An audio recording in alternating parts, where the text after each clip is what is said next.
আল্লাহ রাসূল বলেন যাকাতু মাগরামান, মানুষ যাকাতকে জরিমানা মনে করবে। বর্তমানে এমন মানুষ আছে যারা যাকাতকে জরিমানা মনে করে। আমার সম্পদ আমি অর্জন করছি, আমার মাথার ঘাম পায়ে ফেলে, আমার বুদ্ধির গুণে, আমার শক্তির বলে, আমার শ্রম গ্রাম দিয়ে আমি আমার সম্পদ উপার্জন করেছি, এই সম্পদ থেকে আবার যাকাত দেব কিসের? এরকম মানুষ আছে।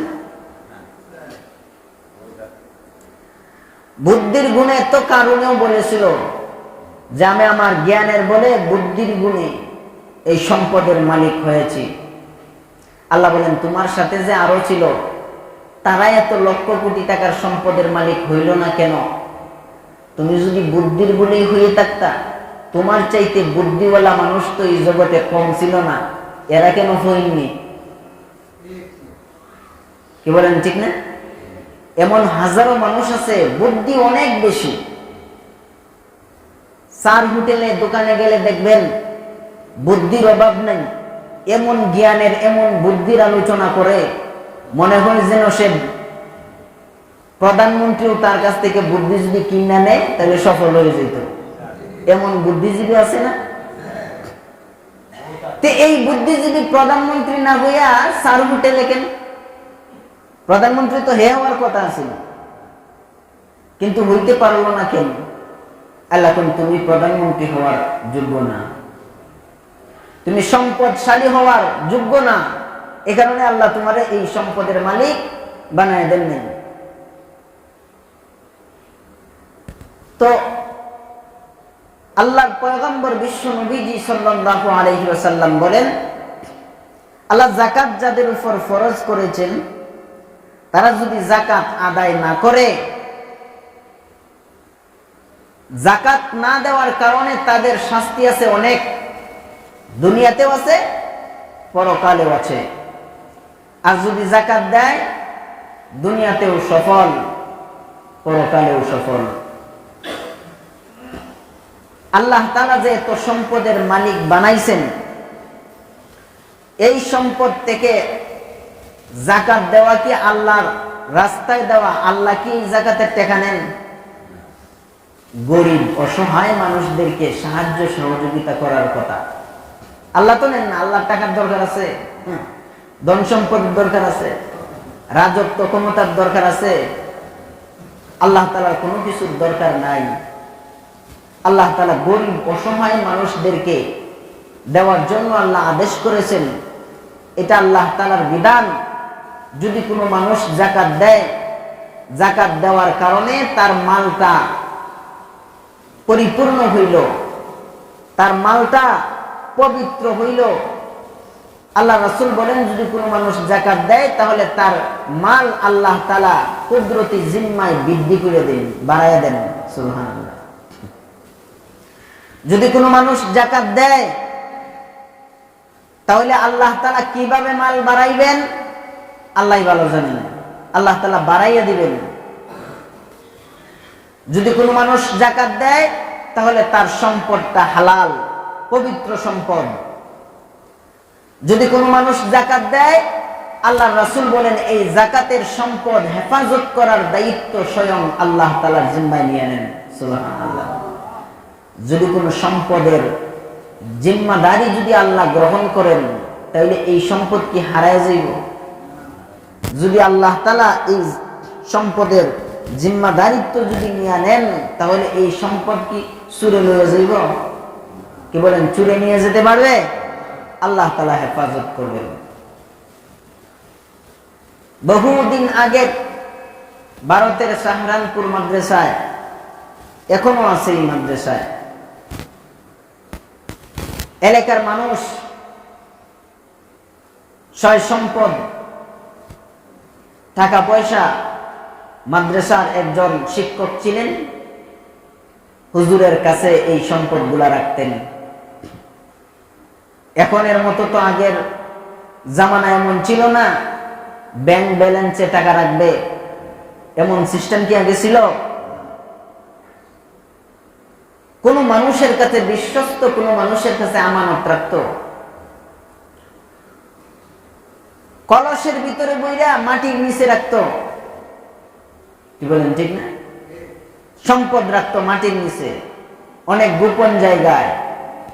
এখন না মানুষ এর পরবর্তীতে বাইরে হইছে সন্দুকের ভিতরে রাখতো। এখন কি আর সন্দুকে রাখে? এখন ব্যাংকে রাখে, এখন মোবাইলে টাকা, এখন ক্রেডিট কার্ডে টাকা, এখন অমুক তমুকে টাকা। এখন আর এই এত বড় সন্দুক ঘরের ভিতরে ঢুকাইয়া সৌন্দর্য নষ্ট করার দরকার নেই। তো এখন টাকা কোথায় রাখবে? মাদ্রাসার হুজুরের কাছে টাকা রাখছে। হুজুর খুব আমানতদার মানুষ, হুজুরের কাছে টাকা রাখছে। আর হুজুরের একটা আলমারি বানায় রাখছেন সুন্দর করিয়া।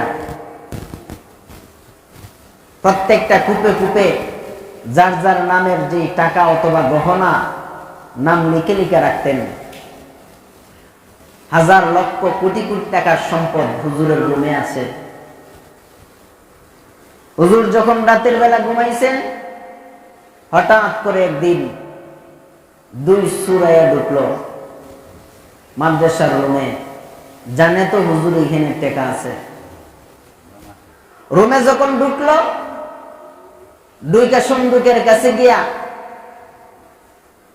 যখন একটা বাড়ি দিল, টাস করে আওয়াজ হইতেই হুজুরের ঘুম ভেঙে গেল। ঘুম থেকে জাগ্রত হইয়া দেখেন দুই সুরা সন্দুকের কাছে হইয়া তালা ভাঙ্গার চেষ্টা করতেছে। হুজুর এখন কি রে, তোমরা কারা? বলে হুজুর আমরা দুইজন সুর। শিকার হয়েছে তে সুর এনে কেন লাগি ঢুকছ? বলে চুরি করতে ঢুকছি। কি চুরি করবা? যে সন্দুকের ভিতরে তালা ভাঙ্গা যা আছে লয়ে যাবে। হুজুর এখন চেষ্টা করতে থাকো। সুবহানাল্লাহ, চেষ্টা করো। হুজুর ব্যাপার কি? আপনি তো আমাদেরকে দইরা বাইদা রাখতেছিলেন, সকালে জনগণের হাতে দিতেন, পিডনি খাইয়া চলে যেতাম। হুজুর এখন না, তোমরা চেষ্টা তোমরা করো। আমি একটু ঘুম থেকে জাগ্রত যেহেতু হয়ে গেছি, 2 রাকাত নামাজ পড়ে নিই। আল্লাহু আকবার, তাহাজ্জুদের নামাজ পড়ছেন। সুরেরাদেরকে বলছেন তোমরা চেষ্টা করো। তোমার আব্বা আইলেও এই তালা ভাঙতে পারতো না। সুবহানাল্লাহ। তো হুজুরে বইলা দিয়েছেন, ওরা চেষ্টা করতেছে। হুজুর তাহাজ্জুদের নামাজ পড়লেন, পরে এখন কি পারছো? বলে না। তাহলে তোমরা চেষ্টা করো, আমি ঘুমাই। হুজুর আরামসে ঘুমাইছেন। ফজরের আজান হইল, হুজুর উঠছেন। উঠিয়া বলতেছেন, কি বাবারা, কি অবস্থা তোমাদের? হুজুর পারতেছি তো না। পারতেছো না, তোমরা চেষ্টা করে যাবো। চেষ্টা করতে আছে। হুজুর বলেন আমি ফজরের নামাজে যাব, ফজরের নামাজ পড়বো, তসবিহ তাহলিল পড়বো, ইশরাকের নামাজ পড়বো, তারপর আমি এই রুমে আসব। এর আগ পর্যন্ত তোমরা পারলে চেষ্টা করো, যদি না পারো তাহলে যাওয়ার সময় দরজাটা লাগাই তুই যে। কেমন সমঝোতার চুরি! হুজুর আস্তে আস্তে ধীরে ধীরে বাইরে নামাজে গেছেন, ফজরের নামাজ পড়ছেন, তাসবিহ তাহলিল পড়ছেন, এরপরে ইশরাক পড়ছেন, দোয়া কইরা এরপরে মাদ্রাসার উদ্দেশ্যে রওনা করছেন। গিয়া দেখেন সুর দুনুটা একবারে কাইলে হয়ে রয়েছে। কিরে হুজুর পারছি না। আগে বলেন আপনি কি তালা লাগাইছেন? হুজুরে বলেন আমি তো সামান্য একটা তালা মারছি। এই তালা, এই সন্দুক হেফাজতের দায়িত্ব তো আমার না, এটা আল্লাহর দায়িত্ব। সুবহানাল্লাহ। কারণ যত মানুষ এলাকার যাকাত দেয়, মাদ্রাসার টাকা এই সন্দুকের ভিতরে আছে। এলাকার মানুষের সম্পদ এই সন্দুকের ভিতরে আছে। আমি আল্লাহর জিম্মায় রেখে দিয়েছি। এর হেফাজতের দায়িত্ব আল্লাহ তাআলা নিলেন। আল্লাহ তাআলার জিম্মায় আমি রেখে গেলাম। যদি এর ক্ষয়ক্ষতি হয় তাহলে আমার কি আসে যায়? এটা তো আল্লাহর জিম্মায়, আল্লাহ হেফাজত করবেন। এটাই আমার ইয়াকিন, এটাই আমার বিশ্বাস। আজকে মুসলমানের এমন বিশ্বাস নাই, না থাকার কারণে যাকাত দেয় না। যাকাত দিলে আল্লাহ তাআলা সম্পদ হেফাজত করবেন, এই বিশ্বাস যাদের আছে তাদেরই তো ঈমান সঠিক। কি বলেন ঠিক না?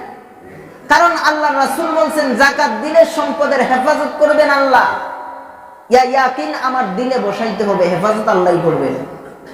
যাকাত দিলে আমার সম্পদ বাড়াই দিবেন আল্লাহ, ইয়াকিন আমার দিলে বসাইতে হবে, আল্লাহই আমার সম্পদ বাড়াইয়ে দিবেন।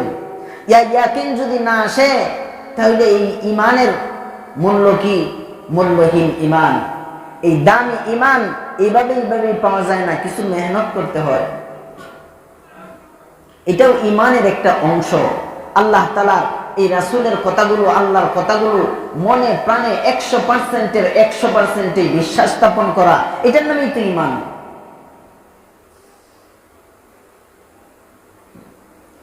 আজকে তো মানুষ দুনিয়ার রং তামাশায়, দুনিয়ার আমোদ ফুর্তিতে মানুষ মগ্ন আছে, আল্লাহ তাআলার বিধান মানুষ ভুলে যাচ্ছে, যার কারণে হারাম হালাল একত্রিত কইরা মানুষ যেভাবে ইচ্ছা ওইভাবেই খাইতেছে। মানুষের রক্ত মাংস হারাম করতেছে। আমার এই রক্ত মাংস যে হারাম করতেছি, এই হারাম রক্ত মাংস জাহান্নামের আগুনে জ্বলতে হবে, এই ভয়টা মানুষের অন্তরে নাই। না থাকার কারণে আজকে এই পরিস্থিতি, এই অবস্থা, যার কারণে সারা পৃথিবীর মানুষ এক অশান্তির বেড়াজালে আবদ্ধ আছে। কোথাও শান্তি নাই। আল্লাহর বিধান সঠিকভাবে মানতে আসে না, শান্তি পাওয়া যাবে না। আল্লাহর বিধান যেদিন মানুষ সঠিকভাবে পালন করতে শুরু করে দিবে, সেদিন থেকে এই পৃথিবীর মুসলমানের ঘরে ঘরে শান্তির বাতাস বহমান হবে। যতদিন পর্যন্ত আল্লাহর বিধান চালু না হবে, মানবে না, ততদিন পর্যন্ত এই পৃথিবীতে শান্তি আসতে পারে না। আরে আগের জামানাতে এমন কিছু মানুষ ছিল, যদি চুড়েও এমন কিছু কিছু সুর ছিল, বর্তমান যুগের টাটকা মুসলমানের চাইতেও এদের ঈমান এবং আমল তাকওয়া অনেক বেশি ছিল। আমাদের বর্তমান অবস্থাটা হয়েছে এমন। আগের জামানার একজন চোর চুরি করতে বাইরেছে, যুবক মানুষ, ঘরে খানা নাই, অভাব অনটন আগে বেশি ছিল, বাইরে এসে চুরি করার জন্য। প্রথম দিন রাত্রের বেলায় চুরি করতে গিয়া ডুইগা পড়ছে ভুলে মূর্তি পূজকের বাড়িতে। তাকায় দেখে ঘরের পাশে একটা মূর্তি দাঁড় করানো আছে। যদি কোনো বাড়িতে মূর্তি থাকে তাহলে কি বুঝবেন, এটা কি হিন্দু বাড়ি না মূর্তি পূজকের বাড়ি? চোরে মনে মনে চিন্তা করলো, হাইরে আমি তো ঢুকলাম মূর্তি পূজকের বাড়িতে, হিন্দু বাড়িতে। এই বাড়ির সম্পদ তো হালাল না, এই বাড়ির সম্পদ হারাম। আমি যদি হারাম সম্পদ বক্ষণ করি তাহলে আমার রক্ত মাংস হবে হারাম, আমি আল্লাহর তৈরি জাহান্নামে যেতে হবে। সুতরাং এই বাড়িতে চুরি করা যাবে না। এই যুবক কি শখের বসে এমনিতেই চুরি করার বাইরে হইছে, না পেটের ক্ষুধার তাড়নায়? পেটের খিদার দায়ে কোনো কাজ কাম পায় না, অসহায় দরিদ্র যুবক পেটের দায়ে বাইরে হইছে, কোনো কাজ কাম যেহেতু পায় না, চুরি করে যদি খাওয়া যায়, এই চুরিটা আবার সে করতে চায় হালাল চুরি। হালাল চুরি করতে চায়। এবার যুবক ঘর থেকে বাহির কইয়া যুবক যখন তাকায় দেখে এটা মূর্তি দেখা যায় বাড়ির সামনে। এই বাড়ির সামনে মূর্তি যেহেতু দেখা যায়, এটা মূর্তি পূজকের বাড়ি। এই মূর্তি পূজকের বাড়িতে যদি চুরি করি তাহলে আল্লাহর কাছে আমার জবাবদিহিতা করতে হবে। সুতরাং মূর্তি পূজকের বাড়িতে চুরি করা যাবে না। আর বর্তমান যুগের অবস্থা হলো এমন মুসলমানের গড়ের মুসলমান মূর্তি পূজকদের বাড়িতে যায় খানা খায়, আছে না নাই? মূর্তি পূজায় যায় অংশগ্রহণ করে, আছে না নাই? কি বলেন নাই? আরে মূর্তি পূজার ভিতরে তো দেখা যায় মুসলমানের সন্তানরা বেশি যায়, হিন্দুদের চাইতে মুসলমানের পোলাপাইন সন্তানরা বেশি। তাইলে আগের যুগের সুরের চাইতে বর্তমান মুসলমানের ঘরের মুসলমানরা আরো বাদ না বালা? এই যুবক চুরি করার জন্য বাহির হয়ে গেছে।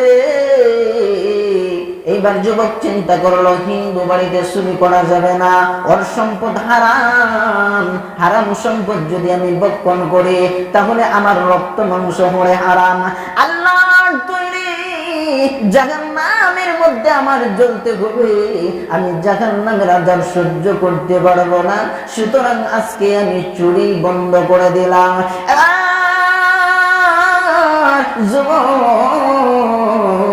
ওই দিন আর চুরি করলো না, বাড়িতে ফিরে গেল। প্রথম দিন যুবক চুরি করতে পারলো না হিন্দু বাড়ি হওয়ার কারণে। দ্বিতীয় দিন রাতের বেলায় আবার যুবক বাহির হয়ে গেল, এমন বাড়িতে গিয়ে প্রবেশ করলো যেই বাড়িতে তাকায় দেখে খ্রিস্টানদের চিহ্ন আছে, ওই বাড়িটা তো খ্রিস্টান বাড়ি। আল্লাহর পয়গম্বর ঈসা আলাইহিস সালামকে আল্লাহর পুত্র মানে, ওই খ্রিস্টান বাড়িতে যদি আমি চুরি করি তাহলে আমার চুরিটা হালাল হবে না, এই বাড়িতে আমি হালাল সম্পদ পাবো না, আল্লাহ তৈরি জাহান্নামের আগুনে আমার জ্বলতে হবে, এই খ্রিস্টান বাড়িতে আমি চুরি করতে পারবো না। এবার যুবক দ্বিতীয় দিন চুরি করতে পারলো না, খ্রিস্টান বাড়ি হওয়ার কারণে বাড়ি থেকে ফিরে এসেছে, দ্বিতীয় দিন চুরি করলো না। তৃতীয় রাতের বেলায় যখন বাহির হয়ে গেল, এমনিতেই তাকায় দেখে যে বাড়িতে প্রবেশ করেছে এই বাড়িটা হলো একটা ইহুদি বাড়ি। বলেন ইহুদিরা ভালো মানুষ? ইহুদিরা ভালো মানুষ? আফগানিস্তানের মুসলমানদেরকে, ফিলিস্তিনের মুসলমানদেরকে যেই ইসরায়েলি বাহিনীরা হামলা করে মুসলমানের উপর বারবার, এরাই হলো ইহুদি, চরম পথভ্রষ্টতা একটা নোংরা জাতি। এরা আল্লাহর পয়গম্বর মুহাম্মদুর রাসূলুল্লাহ সাল্লাল্লাহু আলাইহি ওয়াসাল্লামকে যেই পরিমাণ কষ্ট দিয়েছে আর কোন জাতি, কোন মানুষ এমন কষ্ট দেয় নাই। এই ইহুদিরা এমন চরম এক বর্বর জাতি। এবার যুবক চিন্তা করলো ইহুদির বাড়িতে যদি আমি চুরি করি, ইহুদির সম্পদ তো হারাম সম্পদ, ইহুদির বাড়িতে যদি চুরি করি তাহলে আমি হালাল সম্পদ পাইব না, মহান আল্লাহ তুই জাহান্নামে আমার জ্বলতে হবে। আর যদি ইহুদির বাড়িতে যদি আমি দড়া খেয়ে যাই, সারা জীবন ইহুদিরা মুসলমানদেরকে নিয়ে কটূক্তি করেছে, মুসলমানদের বদনামের মধ্যে তারা বদনাম গাইতে লিপ্ত আছে, যদি আমি এখন দড়া পড়ে যাই তাহলে তো সারা জীবন আর মুসলমানদেরকে নিয়ে কটূক্তি করবে, সুতরাং এই বাড়িতে চুরি করা যাবে না। যুবক তৃতীয় দিন তৃতীয় রাত্রিতেও চুরি করতে পারলো না।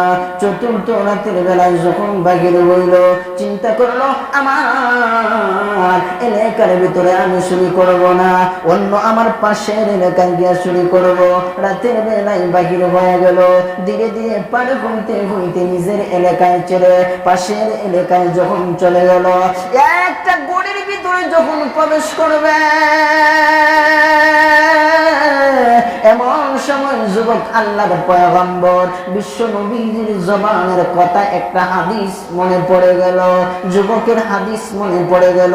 আল্লাহর পয়গম্বর বলেন, তোমার প্রতিবেশীদের সাথে তোমার কিছু হক আছে, এই হক যদি তুমি নষ্ট করো কিয়ামতের দিন আল্লাহর আদালতে তোমার জবাবদিহিতা করতে হবে। এবার যুবক বলে, আমার পাশের এলাকা এই মানুষের প্রতি আমার হক আছে, আমি যদি হক নষ্ট করি তাহলে কিয়ামতের দিন আল্লাহর আদালতে আমার জবাবদিহিতা করতে হবে। এই কারণে যুবক এই প্রতিবেশীর বাড়িতে চুরি করতে পারে নাই। বলেন কয় রাত গেল? 4 রাত গেল, এক রাতেও চুরি করতে পারে নাই। এবার বাড়িতে ফিরে আসলো, পঞ্চম দিনের মতো পঞ্চম রাত্রিতে বাহির হয়ে গেল। 5 নম্বর রাত্রে বাহির হইয়া ঘর থেকে বাহির হইয়া পথ চলা শুরু করলো। দূরে এলাকায় ছেড়ে, নিজ এলাকায় ছেড়ে, পার্শ্ববর্তী এলাকা ছেড়ে অনেক দূরে চলে গেল। রাত গভীর হয়ে গেল, এমন সময় যুবক তাকায় দেখে সামনে দেখা যায় একটা বাড়ি আছে, খুব ধনাঢ্য বাড়ি, 2-3 তলা বাড়ি। এমন অবস্থায় এই বাড়িতে যদি চুরি করতে পারি, তাহলে আমি এক রাতে চুরি করলে হয়তো বড় লোক হয়ে যাব। এই অবস্থায় যুবকটা ধীরে ধীরে বাড়ির মধ্যে প্রবেশ করলো। বাড়িতে প্রবেশ করিয়া যুবক প্রথম তলায় খুঁজতে আরম্ভ করলো, কোনো দামি সম্পদ পাওয়া যায় কিনা, কোনো টাকা পয়সা গহনা পাওয়া যায় কিনা। যুবক নিজ তলায় কিছুই পাইল না। সিঁড়ি দিয়া দিয়ে দিয়ে উপরের তলায় উঠলো। উপরের তলায় উঠিয়া যুবকটা খুঁজতে আরম্ভ করলো, কোথাও থেকে কোনো টাকা পয়সা পাওয়া যায় কিনা, কোনো দামি সম্পদ পাওয়া যায় কিনা। এবার যুবক তাকায় দেখে গোড়ের একটা কোণার মধ্যে একটা সন্দুক আছে। এই সন্দুকের কাছে যুবক দাঁড়াইয়া তার হাতের যন্ত্রপাতি দিয়া ধীরে ধীরে সন্দুকের তালাগুলো খুললো। সন্দুকের তালা খুলিয়া যুবকটা সন্দুকের মধ্যে তাকায় দেখে একটা বড় টাকার বান্ডেল দেখা যায়। এই টাকার বান্ডেলের উপরে লেখা আছে এই টাকাটা মালিক নিজের হালাল টাকা। এই সম্পদটা হলো হালাল সম্পদ। এই সম্পদ মালিকের কাজের মধ্যে ব্যবহার করে। পাশে টাকা দেখে আরেকটা টাকার বান্ডেল আছে।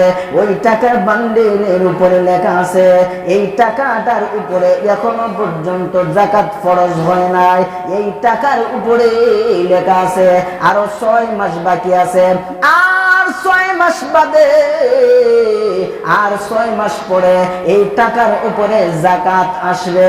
এবার যুবক চিন্তা করলো, মালিকের হালাল টাকা আমি নিতে পারবো না, এটাতে আমার কোনো হক নাই। কিয়ামতের দিন আল্লাহর আদালতে জবাব দিতে হইবে।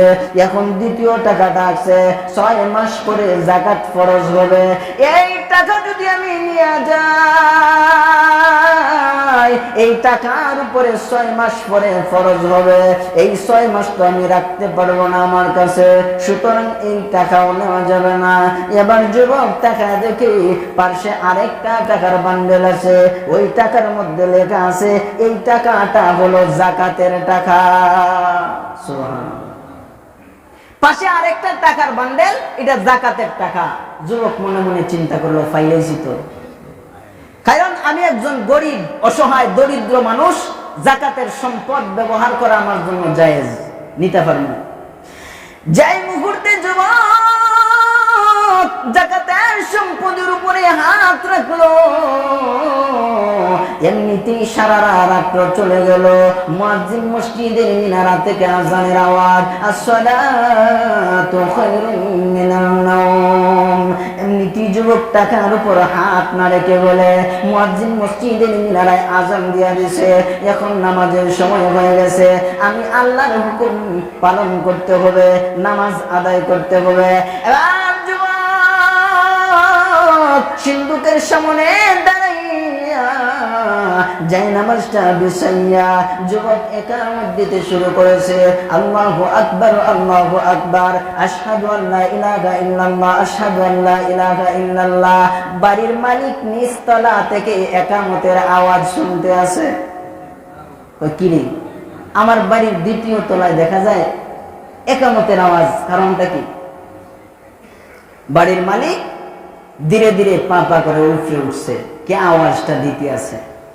তাকায় দেখে সন্দুকের সামনে দাঁড়াইয়া এক যুবক নামাজের ইকামত দেয়। কি রে, কে তুমি? বলে, আমি আপনার বাড়িতে আসছি, একজন অপরিচিত মানুষ, নামাজের সময় হয়ে গেছে, আপনি কি মুসলমান? বলে, হ্যাঁ আমি মুসলমান। না, আমি বাড়ির মালিক, আমি তো অবশ্যই মুসলমান। কথা হইলে আসেন নামাজ পড়ে যাই। এবার মুরব্বিকে হাত ধরে টান মেরে বলতেছে, আসেন নামাজ পড়ে নেই, আপনার কি ওযু আছে? বলে, হ্যাঁ এই মাত্র ওযু করে আসছি। যদি ওযু করে থাকেন তাহলে নামাজে দাঁড়া যায়। এবার এই যুবকটা একটা সুর যুবক, এবার সুর ইমামতির মধ্যে দাঁড়ায় গেল আর বাড়ির মালিককে মুক্তাদি বানায় দিল। যখন নামাজের মধ্যে দাঁড়াইয়া আসে, এই যুবকটা আল্লাহর পবিত্র কালাম তিলাওয়াত করতে শুরু করে দিল। আলহামদুলিল্লাহি রাব্বিল আলামিন আর রহমানির রহিম মালিকি ইয়াউমিদ্দিন ইয়াকা না'বুদু ওয়া ইয়াকা নাস্তাঈন ইয়াকা না'বুদু ওয়া ইয়াকা নাস্তাঈন ইয়াকা না'বুদু ওয়া ইয়াকা নাস্তাঈন। এবার যুবক নামাজের ইমামতির মুসল্লায় দাঁড়াইয়া যুবকটা বাড়ির মালিককে নিয়ে নামাজ আদায় করতেছে। সূরাতুল ফাতিহা তিলাওয়াত শেষ করলো, লম্বা কেরাত শুরু করেছে। লম্বা কেরাত আদায় করে নামাজ যেই মুহূর্তে শেষ করে এমনিতেই তাকায় দেখে ফর্সা হয়ে গেছে, দিনের আবার চলে আসছে। এমন অবস্থা নামাজ শেষ করিয়া যুবক বলে, ও বাড়ির মালিক আমাকে বিদায় দিয়া দেন, আমি চলে না যাই। বলে, না তুমি কোথায় যাইবে, আগে তুমি বলো, তোমার পরিচয় দাও, তুমি কোথা থেকে এসেছো, আমার বাড়ির ভিতরে গেট পার হয়ে তালা ভেঙে কিভাবে তুমি প্রবেশ করলা, আমার বাড়ির দ্বিতীয় তলায় কিভাবে তুমি উঠলা, বলো তো দেখি। ওই যুবক বলে, না আপনার কাছে বলা যাবে না। বলো তুমি কেন আসছো, তোমার উদ্দেশ্য কি? বলে, না আপনার কাছে বলা যাবে না। বারবার বলার পরে বলতেছে, আমি তোমাকে কিছুই করবো না, তুমি বলো। এবার যুবক দেখতে বলে, বাড়ির মালিক, আমি একজন দরিদ্র অসহায় গরিব, আমি চুরি করার জন্য প্রথম রাত্রিতে যখন বাহির হইলাম তখন তাকা দেখি ওই বাড়িটা বলো হিন্দু বাড়ি, আমি চুরি করতে পারি নাই। দ্বিতীয় রাতের বেলায় চুরির জন্য বাহির হয়ে দেখি ওই বাড়িটা হলো খ্রিস্টান বাড়ি, আমি চুরি করতে পারি নাই। তৃতীয় রাতের বেলায় যখন বাহির হইলাম তাকে দেখি ওই বাড়িটা ইহুদির বাড়ি, চুরি করতে পারি নাই। চতুর্থ রাতের বেলায় বাহির হইলাম তাকা দেখি আমার পার্শ্ববর্তী এলাকায় আমি মানুষের হক নষ্ট করতে পারি না। আল্লাহর পয়গম্বর বলেন প্রতিবেশীর হক নষ্ট করা যাবে না, তাই আমি ওই বাড়িতে চুরি করতে পারি নাই। চতুর্থ পঞ্চম রাতের বেলা আপনার বাড়িতে হাজির হইয়া এই সারাটা রাত আমার চলে গিয়েছে, আপনার সিন্ধুকের তালায় ভেঙ্গে তাকায় দেখি এটা আপনার সম্পদ নেওয়া যাবে না। আরেকটা তাকায় দেখি ওই টাকার ভিতরে 6 মাস পরে যাকাত ফরজ হবে, ওইটাও আমি নিতে পারি না। তৃতীয় তাকায় দেখি ওইটা যাকাতের সম্পদ, আমার জন্য নেওয়া জায়েজ আছে, এটা আমি নিলেও আল্লাহ তাআলার দরবারে ধরা পড়ব না, আল্লাহর কাছে জবাবদিহিতাও করতে হবে না। আমার জন্য হালাল সম্পদ মনে করে আমি যেই মুহূর্তে এই টাকার উপর হাত রাখলাম এমনিতেই আওয়াজ শোনা যায়, মসজিদের মিনারা থেকে আজানের আওয়াজ আসছে। আমি সঙ্গে সঙ্গে নামাজের মধ্যে দাঁড়ায় গেলাম। যদি নামাজ পড়তে লেট হয়ে যায়, সূর্য যদি উদিত হয়ে যায়, তাহলে আল্লাহর তৈরি জাহান্নামের আগুনে আমার জ্বলতে হবে। এই কারণে আজান পড়ার সাথে সাথে আমি নামাজে দাঁড়ায় গেছি। বাকি তো আপনি সব কিছু দেখলেন। তুমি আমার ঘর থেকে বাহির হইবা না, তুমি এই ঘরের মধ্যে অবস্থান করো, বাড়ির ঘরের মধ্যে অবস্থান করো। এই বলে দরজাটা বাহিরের দিক দিয়ে লাগাইয়া মালিক বাড়ির ভিতরে চলে গেল। মহিলার সাথে ডাক দিয়ে বলতেছে, আমাদের কোনো সন্তান আদি ছেলে সন্তান নাই, একটা মাত্র মেয়ে আছে, আমরা ওই মেয়ের জন্য পাত্র খুঁজতে আসি। এমন পাত্র যেই পাত্রটা হবে দিনদার, আল্লাহওয়ালা, বুজুর্গ, যার কাছে সব কিছুই থাকবে আমানত। এই হিসাবে আর এই মেয়ের জন্য উপযুক্ত একটা পাত্র পেয়েছি। যদিও দেখা যায় পেটের দায়ে চুরি করতে এসেছে, কিন্তু হালাল সম্পদ যে খুঁজে এ আমানতদার একটা ভালো পাক্কা ইমানদার আল্লাহওয়ালা যুবক। বলেন ঠিক? তো এই যুবকের কাছে আমাদের মেয়েকে বিয়া দিতে চাই, কি বলো? বলে, হ্যাঁ এমন যুবক যদি হয় তাহলে তো অবশ্যই দেওয়া যায়। যুবককে ডাক দিয়ে বলতেছে, যুবক আমার একটা মেয়ে আছে, এই মেয়েকে তোমার কাছে বিবাহ দিয়ে আমার সমস্ত সম্পদের মালিক তোমাকে বানিয়ে দিতে চাই। যেহেতু তুমি হালাল সম্পদের সন্ধানে বাহির হয়েছো, আল্লাহ তোমার এই প্রতিদান দিয়েছেন, আল্লাহ এই প্রতিদান দিয়েছেন, আল্লাহ তাআলা দিয়েছেন। আমার সম্পদকে আল্লাহ তাআলা হেফাজত করেন। বারবার যদি কোনো মানুষ চুরি করতে আসে, তাহলে সে আমার সম্পদ চুরি করতে পারে না, কারণ আমার এই সম্পদের হিসাব আমি পাই টু পাই হিসাব করে করে আমি যাকাত আদায় করি। লক্ষ কোটি কোটি টাকার সম্পদ চুরি হবে না যদি আপনি সঠিকভাবে যাকাত আদায় করেন। তাহলে বলেন, যাকাত কার বিধান? আল্লাহ তাআলার বিধান যাকাত। যাকাত দিলে আল্লাহ সম্পদ বৃদ্ধি করবেন, যাকাত দিলে আল্লাহ তাআলা সম্পদকে হালাল করে দিবেন, যাকাত দিলে আল্লাহ এই সম্পদকে কুদরতি জিম্মায় হেফাজত করবেন, ধ্বংস হবে না। এই কারণে বলেন, প্রতিটি সেক্টরে প্রতি ক্ষেত্রেই যাকাত দেওয়ার দরকার আছে না নাই? যাকাত না দিলে, যাকাত সঠিকভাবে হিসাব করে আদায় যদি না করে কোনো মানুষ, আল্লাহর পয়গম্বর বিশ্ব নবীজি সাল্লাল্লাহু আলাইহি ওয়াসাল্লাম বলেন, আল্লাহ তাআলা পবিত্র কোরআনুল কারীমের মধ্যে ইরশাদ করেন, যদি কোনো মানুষ যাকাত না দেয়, এই অবস্থায় যদি তার জিম্মায় অনাদায় যাকাত থেকে যায়, সে মৃত্যুর পরে আল্লাহ তাআলা তার সম্পদকে জাহান্নামের আগুনে পুড়াইয়া একটা মোহর বানাইবেন। সিল মোহর আছে, এই সিল মোহর বানাইয়া আল্লাহ তাআলা তার কপালের মধ্যে জাহান্নামের আগুনে সম্পদ পুড়াইয়া সিল বানাইয়া কপালের মধ্যে দাগ দিবেন। নাউজুবিল্লাহ। ডান পাশে আল্লাহ তাআলা এই সিল মোহর দিয়ে আগুনে পুড়াইয়া দাগ দিবেন, পিঠের মধ্যে আল্লাহ তাআলা দাগ দিবেন। এই সম্পদকে আল্লাহ তাআলা সাপ বানাইয়া পা থেকে মাথা পর্যন্ত পেঁচাইয়া, গলার মধ্যে পেঁচাইয়া সাপটা এইভাবে আইসিয়া বলবে, যোগ চাকো, মজা কেমন লাগে দেখো। এগুলা দুনিয়ার কোনো কিছু না, তোমার উপার্জিত সম্পদ আমি। কে বলবে? মনে করেন একটা সাপ, এই সাপটা যদি আপনারে বিষধর একটা সাপ, সাপ কি মনে করেন ভয়ঙ্কর জিনিস না? ভয়ঙ্কর জিনিস না সাপ? সাপটা পেঁচাইয়া, আল্লাহ রাসূল হাদিস শরীফের মধ্যে বলেন, সাপ পেঁচাইয়া গলার মধ্যে পেঁচ দিয়া সাপের মুখটা এইভাবে রেখে চোখের সামনে সাপ এর মুখ এইভাবে যদি রাখে, তাইলে অবস্থাটা কেমন হবে? হাত পাও কোনো কিছু নাড়ানো যাবে না, সাপ পেঁচিয়ে ফেলেছে। এই অবস্থায় যদি সাপ কপালের মধ্যে যদি সুবল দেয়, কপালের মধ্যে যদি কামড় দেয়, তাহলে অবস্থাটা কেমন হবে? আল্লাহর রাসূল বলেন, কামড়টা দেওয়ার সাথে সাথে সারাটা শরীর বিষে বিষাক্ত হয়ে যাবে, কালো বিষে বিষাক্ত হয়ে যাবে, শরীরটা তরতর করে কাঁপতে থাকবে, সে চিৎকার আরম্ভ করবে, কিন্তু সাহায্যকারী তার কেউ পাবে না। মহান আল্লাহ তাআলার কুদরতি আওয়াজ আসবে আর বলবে, বান্দা, দুনিয়াতে যাকাত আদায় করো নাই, হারাম সম্পদ ইনকাম করেছো, দেখো আজকে মজা। ইন্নাকা আনতাল আজিজুল কারীম, আজকে এই তোমার অহংকারী আর দাপটের আর সম্পদের মোহে পড়ে তুমি দুনিয়াতে অনেক বাহাদুরি করছো, আজকে কেমন মজা লাগে তুমি দেখো। নাউজুবিল্লাহ। অবস্থাটা কেমন হবে? সম্পদের আরো কঠিন কঠিন শাস্তির কথা আল্লাহর পয়গম্বর বিশ্ব নবী হাদিস শরীফের মধ্যে বলেন। এই কারণে যাকাত সঠিকভাবে আদায় করার দরকার আছে না নাই?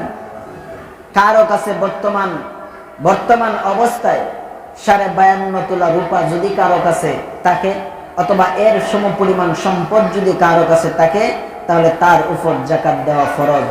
মনে করেন 70 থেকে 75 অথবা 75 থেকে 80,000 টাকার সম্পদ যদি থাকে, এক বছর খরচ আদি সবকিছু বাদ দিয়ে যদি 70 থেকে 75,000 টাকার সম্পদ অথবা নগদ টাকা অথবা অন্য কোনো জিনিসপত্র যদি থাকে, ব্যবহার সামগ্রী বাদ দিয়ে, তাহলে তার উপর যাকাত দেওয়া ফরজ।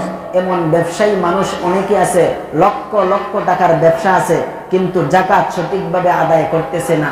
বলেন আছে না নাই? আপনার ব্যবসায় যদি মাল থাকে, ব্যবসায়ীর মালের হিসাব করে পরিপূর্ণরূপে যাকাত আদায় করতে হবে, আর নইলে মরণের পরেই শাস্তি ইনশাআল্লাহ শুরু হয়ে যাবে। এই কারণে বলেন, বাঁচার দরকার আছে না নাই? ব্যবসায়ী মালের উপর হিসাব করে যাকাত আদায় করতে হবে। আপনার উপর যাকাত আসছে কথার কথায় 50,000 টাকা, 1,00,000 টাকা হইলে 2,500 টাকা জাকাত ফরজ। আপনার হিসাবে যদি আপনার উপর 50,000 টাকা জাকাত এসে থাকে, কয়েক কোটি টাকার মালিক, আপনার 50,000 টাকা জাকাত আসছে, 50,000 টাকা যদি জাকাত এসে থাকে, আপনি হিসাব করছেন না, হিসাব না করে 1,00,000 টাকা জাকাত দিয়ে দিচ্ছেন, আপনার জাকাত আদায় হবে না। কথা বুঝছেন? আপনি হিসাব করিয়ে দেন নাই, জাকাত আপনার 50,000 টাকা জাকাত আসছে, কিন্তু আপনি হিসাব না করে 1,00,000 দিলাইছেন, ডাবল দিচ্ছেন না, তবু আপনার জাকাত আদায় হবে না। কেন? আপনি হিসাব করে দেন নাই। এই কারণে হিসাব কইরা জাকাত দেওয়া, এরপরে যদি আপনি 50,000 আসছে, পরে যদি 60,000 দিয়ে দেন, তাহলে ক্ষতি নাই, লাভ আছে। কারণ 10,000 টাকা আপনি সদকা করছেন, এটাও এক প্রকারের জাকাত। আল্লাহ তাআলা আপনার সম্পদ আরো ডাবল বাড়াইয়া দেবেন। সুবহানাল্লাহ। এই কারণে সঠিকভাবে জাকাত আদায় করার দরকার আছে না নাই? আল্লাহ রাসূল বলেন, ফারতাকিব ইনদা যালিকা রিহান হামরাউ, তোমরা অপেক্ষায় থাকো, যদি সঠিকভাবে জাকাত যদি না দাও, তাহলে আমি আল্লাহ তোমাদেরকে মহামারী দিব, আমি আল্লাহ আসমান থেকে গজব নাজিল করব, তোমাদের করুণা হইব, আরো বিভিন্ন ধরনের রোগ সুখ হইব। দেখা যায় তোমার 1,00,000 টাকা জাকাত আইছে, তুমি 1,00,000 টাকা জাকাত দিছো না, আমি আল্লাহ এমন রোগ দিব, 50,00,000 টাকা দিয়েও তুমি ভালো হইতে পারবে না। কথা বুঝে আসছে? এই কারণে জাকাতটা সঠিকভাবে আদায় করার দরকার আছে না নাই? আল্লাহ তাআলার আযাব গজব থেকে, রোগ সুখ থেকে, বালা মুসিবত থেকে বাঁচার দরকার আছে, এবং জাহান্নামের আযাব থেকে বাঁচার দরকার আছে। এই কারণে প্রত্যেকেই চেষ্টা করি যে যার যেই পরিমাণ সম্পদ আছে, হিসাব করে যদি নেশাব পরিমাণ হয়ে যায়, তাহলে জাকাত আদায় করা। আল্লাহ তাআলা আমাদের